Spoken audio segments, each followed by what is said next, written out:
two people can earn the same paycheck and live in the same city, but one of them feels trapped every single month while the other feels strangely calm.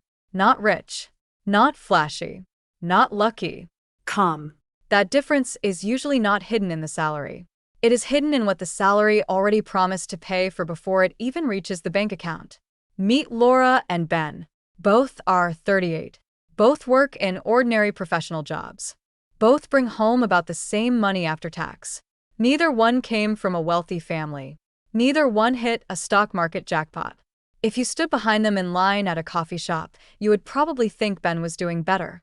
Ben has the newer car. His apartment has better furniture. His phone is always the newest model. His weekends look more interesting. When friends talk about restaurants, trips, gadgets, and upgrades, Ben usually has a story. Laura looks more ordinary. Her car is clean but older. Her apartment is comfortable but not impressive. She repeats outfits. She cooks more often than she posts. She rarely says, "I just upgraded." At first glance, Ben looks ahead. But the camera that matters is not the one pointed at Saturday night. It is the one pointed at Tuesday morning when the bills are due. On paper, Ben makes enough. The problem is that his income arrives already divided. A car payment takes one piece. A premium apartment takes another. Insurance takes another. Subscriptions take another. Weekend spending takes another. Delivery fees, memberships, small finance charges, and only this month purchases take the rest. None of those choices look dramatic by themselves. That is why they are dangerous. A single payment rarely destroys anyone. A lifestyle made of small permanent payments can. Laura made a different trade. Not a glamorous trade. A quiet one. She kept her fixed costs low enough that every month still has room to breathe. That room is the entire story. Most people think wealth is the stuff you can point at. A car. A watch. A bigger apartment. A kitchen full of devices. A closet full of good deals. But the first form of wealth is not visible. It is unused monthly income. Unused monthly income is boring until something goes wrong. When Ben's manager hints at restructuring, Ben hears danger. Not because he is irresponsible, but because his life requires the next paycheck to arrive on schedule. When Laura hears the same rumor, she does not enjoy it, but she has options. She has a cash buffer. She has a low monthly floor. She can think before she panics. That is what buying less can buy. It buys time. It buys the ability to say no. It buys the ability to wait for a better job instead of grabbing the first one that appears. It buys a weekend that does not need to become content. It buys sleep. The strange part is that nobody claps for this kind of wealth. Nobody at dinner says, "Tell us again about your low fixed expenses." Nobody takes a picture of a payment you did not create. Nobody compliments the subscription you canceled or the car you kept for 3 more years. So people often choose the kind of success that can be seen, even if it quietly removes the kind of freedom that can be felt. Ben did not wake up one morning and decide to become trapped. Almost nobody does. He made normal decisions one at a time. The apartment was only a few hundred more than the old one. The car payment felt manageable because the dealership stretched it out. The phone was included in the plan. The gym had a promotion. The streaming bundle was cheaper than buying everything separately. The furniture was 0% for 12 months. The weekend trip was needed after a hard quarter. Each choice had a reason. The problem was not that any one reason was crazy. The problem was that all of them lined up and became a wall. Laura had reasons too. She just kept asking a different question. Ben asked, "Can I afford the payment?" Laura asked, "Will I still like my life after this payment becomes permanent?" That second question changes almost everything. If you only ask whether you can afford the payment, the answer is often yes. Yes, you can sign. Yes, you can stretch. Yes, you can make it work. But make it work is not the same as build a life with margin. Margin is the gap between what comes in and what must go out. When that gap is small, every surprise becomes a threat. A tire, a medical bill, a family emergency, a slow month at work, a rent increase, a missed bonus. Even good opportunities can feel impossible because they require temporary discomfort. When that gap is large, The same events still matter, but they do not control the whole room. This is why two people with the same income can live in different financial realities. Ben has more visible upgrades. Laura has more private control. Ben's life photographs better. Laura's life bends more easily. Ben can explain where his money went. Laura can decide where her money goes next. The gap starts small. Maybe Laura keeps $400 more each month. That does not sound life-changing. $400 will not make anyone rich by Friday. But $400 a month is $4,800 a year. In 3 years, before any investment return, it is over $14,000.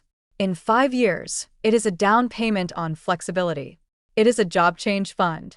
It is a move fund. It is the money that lets you repair a problem without turning the problem into debt. Now, imagine the gap is not 400. Imagine it is 800. That is not rare.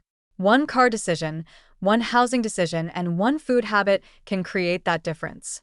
$800 a month is $9,600 a year. In 5 years, that is $48,000 before growth. That is not just a number. That is a different relationship with pressure. This is the part people underestimate. The first reward of buying less is not becoming wealthy. The first reward is becoming harder to push around. A person with low fixed costs can leave a toxic job faster.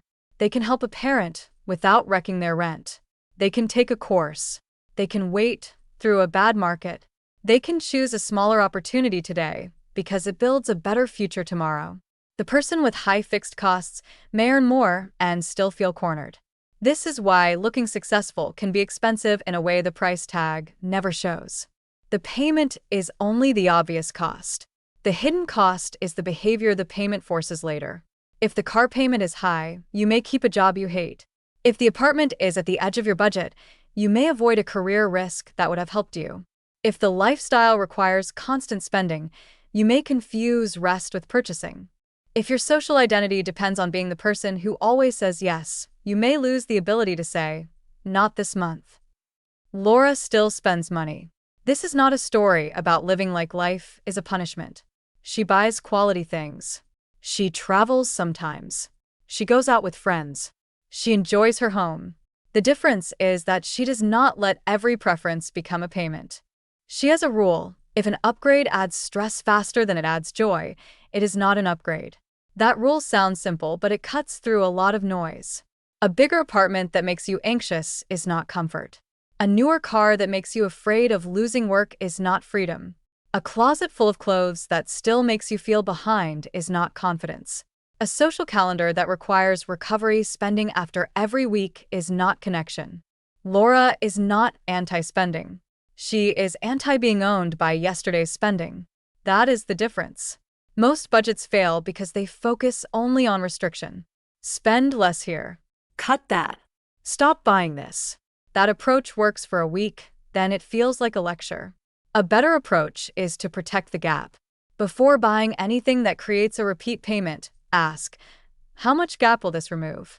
Before upgrading a lifestyle category, ask, would I still want this if nobody saw it? Before saying yes to another expensive habit, ask, what future option am I trading away? These questions do not make life smaller. They make your choices more honest. Because the goal is not to own nothing. The goal is to make sure the things you own do not quietly own your calendar, your confidence, and your ability to leave. Ben eventually notices the pressure, but he does what many people do first. He looks for a bigger income instead of a lighter structure. More income helps. Of course it helps. But if the structure is broken, more income often becomes permission to add more payments. A raise becomes a nicer car. A bonus becomes a trip that resets the credit card. A better job becomes a bigger apartment. The person earns more, but the gap never grows. Laura treats raises differently. When her income rises, she upgrades slowly. She lets the gap grow first. She gives future Laura the benefit before present Laura raises the standard. That one delay changes the shape of her life. After 2 years, Laura has an emergency fund. Ben has better furniture. After 4 years, Laura can turn down a bad offer. Ben needs overtime. After 6 years, Laura can invest consistently. Ben is still waiting for a clean month to start. After 8 years, outsiders may still think Ben looks more successful. But Laura has something harder to see and much harder to take away. She has room. Room is not dramatic. Room is not loud. Room does not always photograph well. But room is what lets a person breathe before making a decision. And financial peace is often just breathing room repeated over many months. There are 3 simple tests that reveal whether a purchase is helping your life or quietly tightening it. The first is the Monday test. If you buy something on Saturday, imagine the payment showing up on a normal Monday morning when nothing exciting is happening. No celebration. No new car smell. No vacation photos. Just coffee, traffic, email, and a regular workday. Would you still feel good about that payment? This matters because purchases are usually made in a heightened emotional state. You are tired. You want a reward. You want proof that work is paying off. You want to feel ahead for a moment. But the payment does not live in that moment. The payment lives on normal weekdays. The second is the silence test. Would you still want the thing if nobody noticed? Not if nobody complimented it. Not if nobody asked about it. Not if nobody saw the post. Not if it did nothing for your image. Some things pass this test easily. A comfortable chair you use every night. A reliable car that reduces stress. A trip that gives you real memory instead of social proof. Good shoes for your actual life. Tools that make your work easier. Other things fail the moment the audience disappears. That does not make you shallow. It makes you human. We are social creatures. We care how we are seen. But if a purchase only makes sense when other people validate it, it may be renting confidence instead of building comfort. The third is the exit test. If you had to make a change 6 months from now, would this purchase make the change easier or harder? Could you move? Could you take a better job with a temporary pay cut? Could you leave a manager who drains you? Could you help someone in your family? Could you handle one slow season without turning every problem into debt? A purchase that looks harmless today can become heavy if it reduces your exit options tomorrow. Laura uses these tests before big upgrades, but she also uses them for small recurring habits. A delivery habit can fail the Monday test. A subscription stack can fail the silence test. A bigger rent payment can fail the exit test. And once you see it this way, cutting back stops feeling like deprivation. It starts feeling like buying back your own choices. This is also why the advice, just budget better, often misses the point. A budget can track where money went, but it cannot automatically tell you whether your life is becoming easier to live. The real question is not only, did I overspend? The real question is, did this spending make next month stronger or weaker? Some spending makes next month stronger. A repair. A useful course.